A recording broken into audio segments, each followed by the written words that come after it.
Good evening, everyone. Thank you for joining us today for a very special lecture and performance by Susie Ibarra. This is generously supported by the Rouse Visiting Artist Fund. But before we get started, I want to mention that this Thursday, the 21st of November, will be the last public program of the Autumn Lecture Series. And Michelle Delk from Snøhetta will deliver the Daniel Urban Kiley Lecture at 6:30 here in Piper. For all the students, that hearing that it's the last lecture should sort of have that kind of excitement and terror mixed together. But in introducing our guest, I'd like to briefly think through some relationships between music and the environment that I believe are evoked by her numerous and beautiful works. In his 2011 essay, Ecomusicology, between Apocalypse, quite different, between Apocalypse and Nostalgia, musicologist Alexander Redding reflects on the possible political effectiveness of an ecomusicology, a term that he himself helped coin nearly a decade earlier. In this piece, Redding offers an analysis of two dominant cultural responses to an increasingly uncertain environmental future. The first, the apocalyptic, should be familiar to everyone. This response assumes a natural reckoning for humanity in the face of climate change. And it is depicted in Hollywood films like The Day After Tomorrow and even WALL-E, as well as many pieces of contemporary clim-fi literature. In music and in sound art, this response is equally active. Many artists have justified the recording of environmental sounds using a rhetoric of impending disaster. And dark ambient composer Raphael Anton Irisari captures this feeling most succinctly with the title of his 2018 piece, "Oh Paris, We're Fucked." As Redding acknowledges, quote, "This orientation towards crisis makes sense as it endows our cultural products with political relevance, powerful realism, and, in a very literal sense, sublime terror. The earth needs to be saved right now." In opposition to this apocalyptic hopelessness, which again does have its own efficacy, Redding acknowledges a different cultural response, that of memory.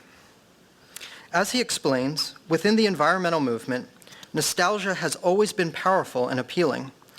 It is, quote, "fed by a romantic idea of a simpler, holistic past." And here within this building, we might be reminded that Rachel Carson's famous book, Silent Spring, begins with the image of a human settlement that, quote, "seemed to live in harmony with its surroundings." The loss of this harmony is reflected in the local soundscape. It is the literal silence of a spring that most effectively communicates environmental loss. Here, sound is a proxy for an altered habitat that can no longer support charismatic songbirds and other fauna. On cue. We should caution ourselves against romantic ideals of utopian harmony between society and nature, but we should also not be so cynical. Within the world's soundscapes and various musical cultures, we can find evidence of different models for living within nature. With this acoustic and environmental sensitivity, we may learn to valorize cultural practices that might soon be gone. This can be both beautiful and affirming, as well as offering an eco-political mobilization of a very common human feeling, that of loss. It is within this latter category of memory and nostalgia that I've enjoyed so much of the music and sound art of tonight's Rouse visiting artist, Susie Ibarra. Miss Ibarra is a Filipino-American composer, percussionist, and sound artist. And in her work, she combines an interest in indigenous musical practices and instruments, especially those of the Philippines, techniques of acoustic ecology, and avant-garde jazz. Her style has been described by Modern Drummer magazine as, quote, "a sound like no others," incorporating the unique percussion and musical approach of her Filipino heritage with her flowing jazz drum set style. Pieces such as Music and Water Routes of the Medina of Fez explore the important uses and soundscapes created by water in Morocco. In this piece, Ibarra created numerous soundscape recordings that capture the intricate sonic relationship between humans and the natural landscape. These recordings are combined with Ibarra's own subtle and powerful musical compositions. And presented as a musical app, Ibarra says that the piece is intended as, quote, "walking meditation," and musical experience that invite the users to interact and contemplate the visible and invisible manifestations of water. Recently, in her piece, An Acoustic Story on Climate Change, Himalayan Glacier Soundscapes, she acoustically mapped the 1,200 miles of the Ganges River, again combining these recordings with her own compositions. And in 2009, she founded Song of the Bird King, an organization focused on preserving indigenous music and ecology. These projects, and numerous others, remind me of that second cultural response that Redding highlighted in his essay, memory and nostalgia. In Ibarra's work, we can experience the varied relationships that multiple communities have with sound and nature. And in the face of a potential climate crisis, it might be our collective desire to preserve the sonic and musical richness of the world that helps mobilize our political will. And yet, my reductive use of Redding's nostalgia cannot contain all of the dimensions of Ibarra's creative practice. She has recorded with numerous musicians such as John Zorn and William Parker, and has performed alongside artists as diverse as Pauline Oliveras, George Lewis, and Thurston Moore. She has received commissions from the Kronos Quartet. She has composed a score for the film When the Storm Fades, and has created a musical multimedia game, Fragility, an exploration of polyrhythms for Asian society. Miss Ibarra's accolades reflect the broadness of her work. She is a 2019 United States Artist Fellow in Music, was a 2018 Asian Cultural Council Fellow, and is a Yamaha, Vic Firth, and Peace D drum artist. I could go on, but perhaps I will conclude by saying that I'm personally very excited to have Susie Ibarra with us tonight, and I hope you will join me in offering her a warm welcome to the GSD. Susie Ibarra.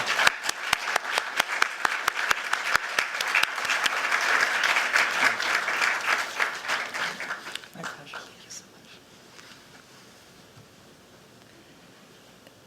Thank you, Bobby, for that warm welcome. Thank you all for coming out tonight. Can you hear me all right? Here, do I need to adjust this? Wow, a lot to think about in your introduction, because tonight I wanted to share a little bit of my listening practices and memory and nostalgia and how we live in the environment and what is going on in the climate. It's all tied into that. I wanted to just start by listening to this one piece that is originally for surround sound, but I guess will be in stereo on this side of the hall right now. And I recorded this with a team in Varanasi and Sarnath in India. I guess I just wanted to say one thing. Something that comes through in a lot of my work and in my listening practice is thinking about listening with attention and then listening with awareness. And that also happens when I'm also field recording, if I'm going to record specific attention, maybe stereo, or if I'm going to go omni and really want to offer a kind of environment where you could listen from different sides.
So it feels a little bit kind of subtle. There's no pressure to, am I supposed to be listening to something specifically? You just sort of let that come in. Something might pop out. You might have attention on a certain noise that comes out or someone talking. It's kind of just inviting you to take it in. I wasn't always recording the natural environment or ambient environments, also urban ambient environments. I started out field recording music, and as Bobby had mentioned, well, I'm a contemporary artist, but I've always had a lot of love and affinity for traditional arts too, and how we connect. And also in my craft as a musician, I studied a lot of tradition before putting it aside to be able to create something new, which I think I couldn't have done or can't do if I wasn't connected to much of that lineage in many styles of particularly percussion. So when I started field recording, I actually was recording a lot of musicians, and over a period of years I was working with 7 indigenous tribes in the Philippines. This is one, let's see, in Cotabato City. This is the mosque in Cotabato City, and I worked with film filmmaker Joel Kizon and his team. We went down and with the recording team, and I recorded Philippine Kulintang gong music and the whole lineage of the late master gong player Danongan Kalanduyan and his family, because they all play music and they all dance. Is pretty remarkable. So I was field recording sound. It was very specific, very intentional, tracking in that way. We were very fortunate to be allowed to record inside the garden and the courtyard of this mosque in the Philippines, in Mindanao. This is right outside the mosque, and I was recording processional music. A lot of indigenous music, both in the south and in the north of the Philippines, has a lot of processional music. This one in particular, they process along where the mosque is. There's a hill that kind of looks like the head of an alligator, which they call boya, and they play specific music for this because it's, they believe that in Maguindanaoan culture that everyone is born with a twin spirit and in an alligator or in a crocodile, so the boya is very important. Let's see. There is Danongan Kalanduyan. We were recording some of the Kulintang music.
we might listen to that very differently than the recording from Varanasi. It seems like it's more intentional. You might listen. You're listening to music. Does it make your sense it differently? Call your attention to it in a way that it maybe another sound may not call your attention to.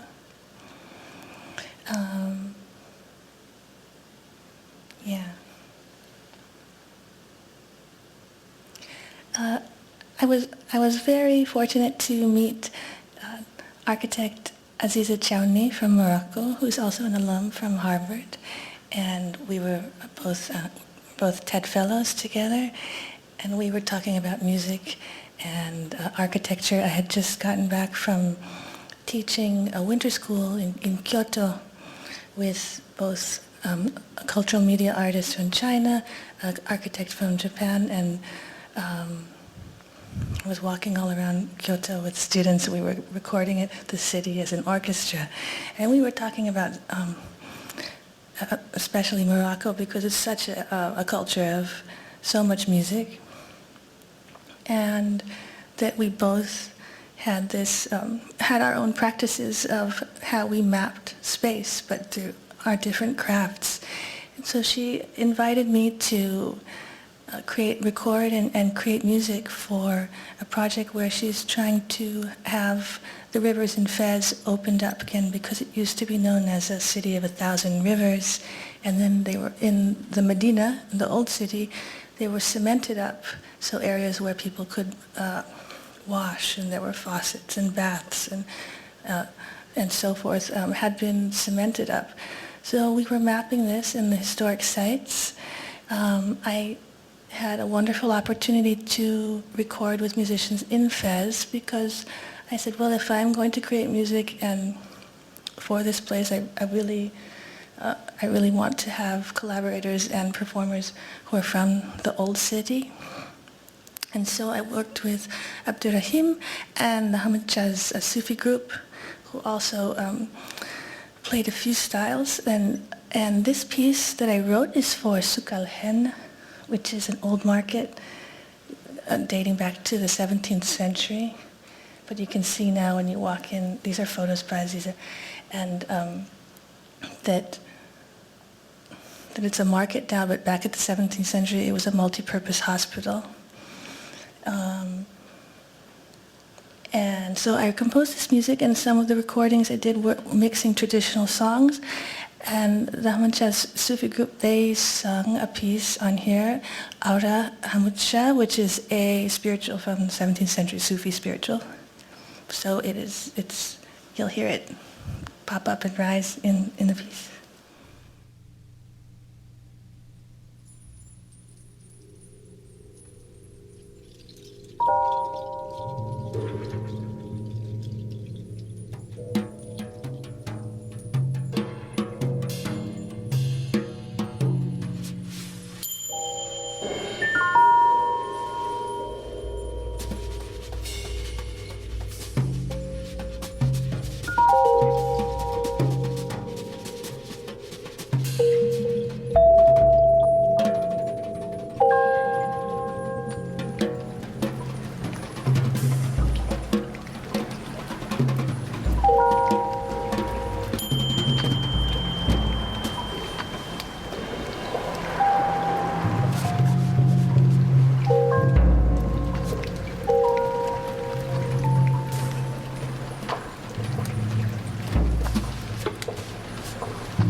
عياط لرجال الحال مضيو وجيتو كان عياط لرجال الحال كوني من الهوال ونعايط بالضمان والمخنطار في مرنيسة حرمات عين الرحمة تقعد القارب بلا مال حرمات عين الرحمة تقعد القارب بلا مال الله الرجال رغبوا فيا ورب الكريم تتفاجأ تكبيسة رغبوا فيا ومن لا ينام سبحانه المتعال يصفي عنا الخبال ويعود لما يجري على الصفا ما تبقى عصام ويعود لما يجري وعلى الصفا باش نفع الغرس ويوردوا كاع الناس والماشي عند الله بالمحبة وما يتخلى الله الله الله لا إله إلا الله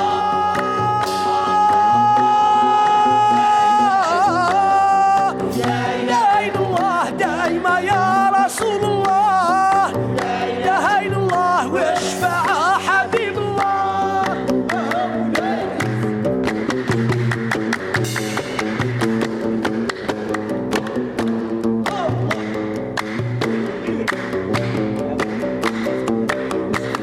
تمجاد والهيش بين الشاد وجدالي يا جواد عبدو ماني مرماد صدري كحبل سواد واللي صدفو يدين قل هو الله احد الفرات الصمات يجي عنا الهبال وحجوز مدينين صلي وعلى المرشاد صلي وعلى البشير زين الفرش الخدير لينا جاب التفسير عند الله القهار نرجع من فيه الخير شد الله القدير حفظه من كل ديار جاب الخطار تصير.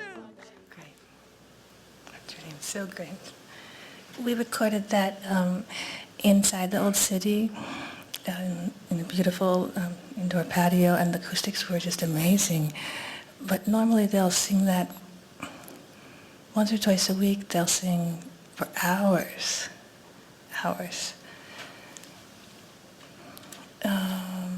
Let's see.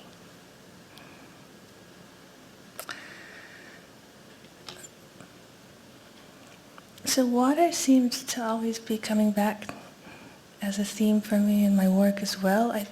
When I meet other people, not just artists or from different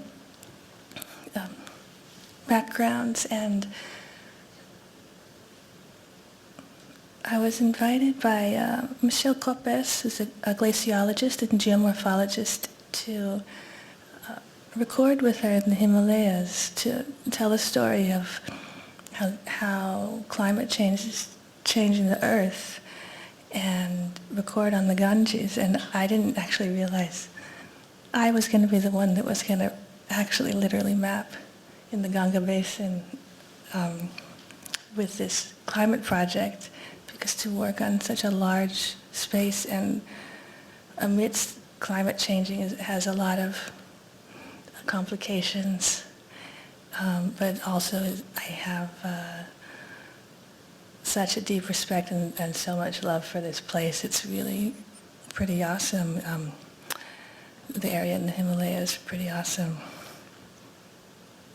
And Michele was telling me, people are always talking about carbon emissions, but they're not actually talking about how the Earth is changing, how it's physically changing. And recording glacier runoff and through the rivers and the waterfalls and through the mountains, you really see that from the landslides, how it shifted the ground. I've heard some people that are saying, well, the floods are getting worse, and other people who have said, well, maybe water is remembering different paths where it once was, and it's going back, which is kind of very beautiful to think about it in that way. And I also think about in our built environments how we have these waterfalls, and often they're these places of very quiet meditation, but when you get up upon these waterfalls, they are massive and raging. So I've been embarking on recording water in different ways up in the Himalayas. This is in Sikkim, North India, so north of Gangtok, so just north of India, west of Bhutan, just south of China, and just southeast of Nepal. Very beautiful area. Lots of, I don't know if has anyone been to Sikkim? Beautiful place. A lot of rules, but it works for them. In some intersections they say, don't honk, it's not necessary. I just couldn't imagine that. So I'm going to play some water sounds, and then I'm going to play some transcriptions of some measures of water rhythms. I think the first up is actually in Rumtek Monastery, so some sounds of the monks in with their bells and drums and their chants.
Now I'm going to play a couple of transcriptions, these short measures of water rhythms that are from some of the glacier runoff, because I also am making a sound pack with these. I don't know if any of you work with e-music, or do any of you?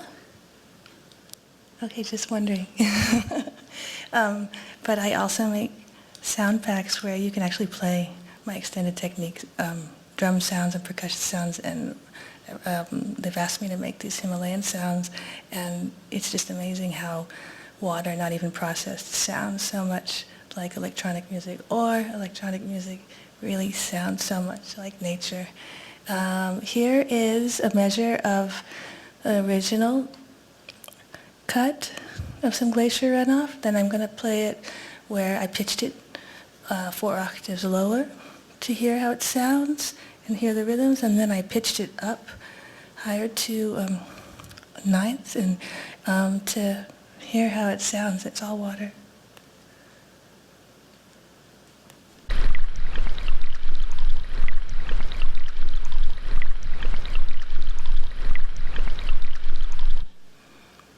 Here it is lower.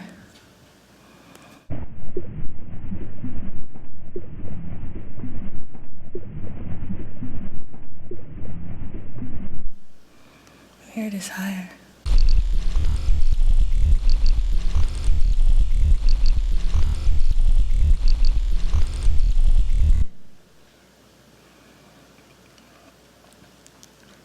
So I'm a drummer. I thought that was really cool. And when I measured the tempo, it was sitting right in at about 124 equals a beat per minute. And I also thought, that's just one measure, but I've got a lot of different that have variations on these rhythms and these beats.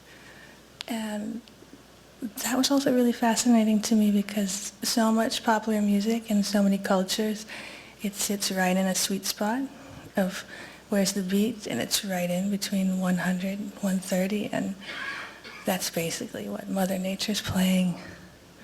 So I thought, you know, we might think that we're disconnected, but we're so connected that on, you know, mass amounts of people are listening to music and popular music that run at these tempos and beats. We don't even know it. It's just kind of beautiful.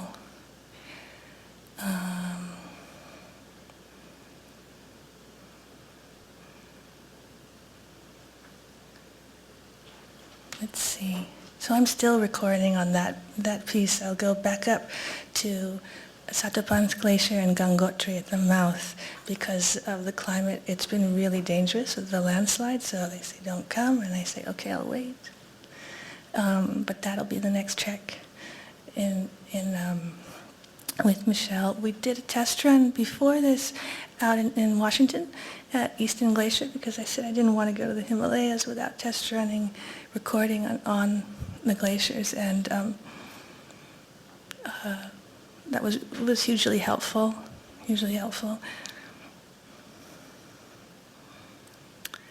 This last piece is actually a performance piece, which Bobby had mentioned, and it's titled Fragility.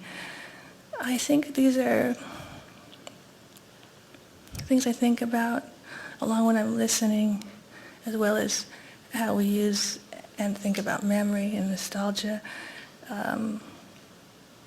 Having that kind of openness and the state of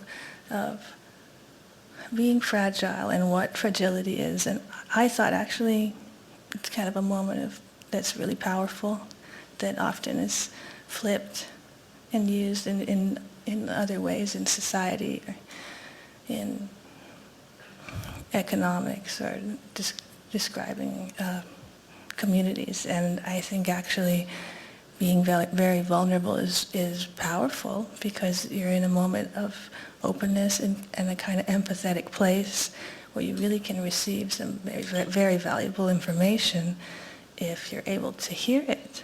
So I was thinking about that in this piece, and water again started with this because visual artist David Horvitz had designed these hourglass harps for me to play. And so it was just playing this water and thinking about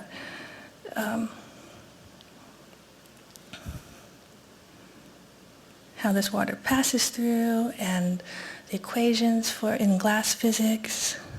I just thought, again, I'm a drummer, so I thought, wow, when it moves from liquid to solid, glass, and this kind of measuring this viscosity, it's really like tempo, it's really like rhythm. So I was fascinated with that in exploring this piece, and then also always fascinated with how we move and live in polyrhythms and this whole interdependence. We could also go in, and I could talk about that, going back to the other pieces in field recording and the climate, because I think our interdependence on how we exist in our environments, it runs deep and is very complex. So this piece, what I'll show you from is the performance aspect of Fragility. And one, I set up an Xbox motion capture so people could walk in and play my sounds, and also choreographer and dancer Soliman Badolo from Burkina Faso collaborated with me, and he danced with these pieces. And then I also had my 6-piece ensemble perform in the round these pieces with surround sound, and I invited the audience. I conducted some pieces, and I invited the audience to also conduct some pieces. And if you're in New York in July next year, there'll be the triennial for Asia Society, and at the New York Historical Society Museum in the reading room. This is a beautiful room. I'm going to clear this space, and we'll do 2 shows, and I'll invite the audience to play the game. So if you want to come out, you can come play the game.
So those are a few ways that I am